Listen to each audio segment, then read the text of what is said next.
Rotterdam, Rouen ou ma voisine indonésienne, sont chaque fois des récits qui sont racontés où les paysages ont un rôle prépondérant. Pendant la réalisation de l'Arbre de l'Innocent, j'ai eu la possibilité de passer un an dans la ville de Rotterdam. Cette expérience a été assez incroyable pour moi, c'est un gros choc visuel, à tel point qu'un copain, en voyant les images que je postais sur Facebook, me dit mais tu devrais faire un truc dessus. Et c'est la collection Shampoing chez Delcourt, la personne de Lévis Strandem, qui m'a donné ma chance. On passe un chemin différent et un peu le making of, un peu ce qui raconte comment s'est passée la réalisation de la bande dessinée Rotterdam. Dans Rouen, c'était quelqu'un qui voyage d'un point A à un point B.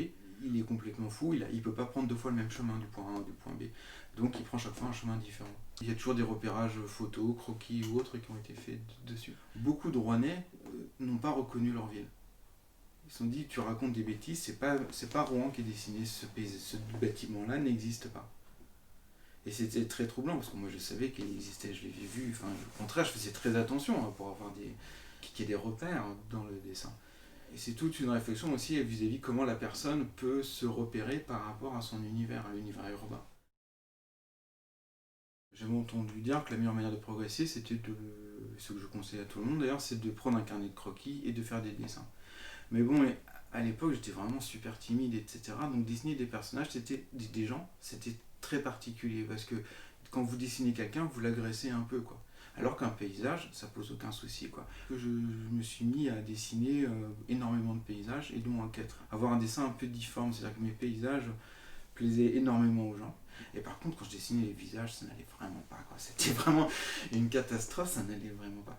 Ma voisine est indonésienne, alors je parle avec quelqu'un, c'est un témoignage rapporté. Donc je suis obligé de mettre en scène un personnage. Donc je peux pas me réfugier derrière un décor ou quoi que ce soit. Et je pense que dans ma voisine est indonésienne, j'ai un peu marqué une étape.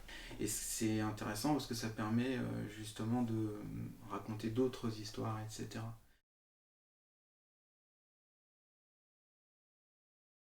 Il m'est arrivé quelque chose de très particulier. Un soir, il y a une femme qui a sonné avec qui a toqué à ma porte pour me demander de quoi cuisiner. Et cette femme était indonésienne.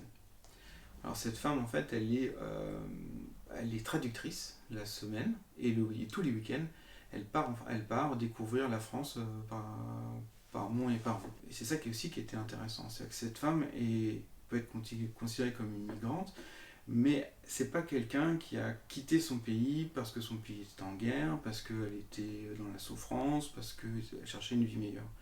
Sa vie, elle était très bonne. Elle habitait à Makassar, elle était professeure d'université, mais elle a voulu vivre son rêve. Parce que c'est une amoureuse de la France, de la culture, de la littérature, etc.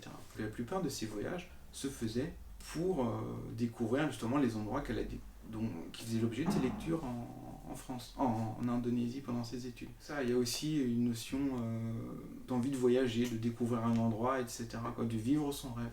Et le fait de dessiner quelqu'un qui essayait de vivre son rêve comme ça, c'est très émouvant, quoi. Le récit se passe par chapitre et chaque chapitre fait l'objet d'un voyage. Pour certains voyages, elle m'a raconté comment ça s'était passé, etc. Pour d'autres voyages, je l'ai accompagnée. Donc ça a vraiment été une discussion très intéressante parce qu'on découvrait la personne, je découvrais la France, j'ai découvert énormément la France. J'ai découvert énormément de choses en faisant cette bande dessinée, donc la découverte était vraiment un double sens. Et puis elle découvrait aussi la bande dessinée de manière globale, quoi. Elle-même, elle est d'une très très grande discrétion, donc elle tient pas à apparaître, son nom n'apparaît pas dans la bande dessinée ou quoi que ce soit. Mais par contre, dans le processus créatif, dans la réalisation de la bande dessinée, elle a été très fortement présente, quoi. Ce qui dirige cette bande dessinée, ma voisine indonésienne, c'est la peur de l'inconnu. En fait, au début, le narrateur, il a peur. L'Indonésie, c'est très compliqué à saisir. C'est le plus grand pays musulman du monde. Et il y a 25% de femmes au gouvernement. À la pointe nord de Java, vous avez à Aceh, vous avez la charia qui s'applique, et vous avez la Papouasie, une partie de la Papouasie-Nouvelle-Guinée qui appartient à l'Indonésie, où les gens se promènent tout nus dans la forêt vierge. Et c'est aussi le même pays. Il y a une forme de subtilité aussi qu'on ne peut pas avancer quand on parle de différence des cultures, parce que je pourrais dire des choses, mais elles seraient trop violentes, elles sont trop fortes, dites brutes comme ça. Par exemple, lorsqu'elle parle de son pays, à un moment donné, à la fin, il y a tout un chapitre où elle parle de son pays, elle m'a bien fait relire l'affaire. Parce que je voulais pas que je dise n'importe quoi. Mais toutes ces informations que j'ai pu et tous ces éléments qui ont pu arriver dans l'histoire, ce sont des choses auxquelles je me suis intéressé dans le processus de création qui était nécessaire à arriver. Mais c'est une difficulté, c'est comment faire passer ces éléments très sérieux dans un récit pour qu'il soit léger et tout. Le but du jeu, moi, c'est que tout le monde la lise, cette BD. C'est pas, je veux pas, c'est pas un livre universitaire du tout, quoi.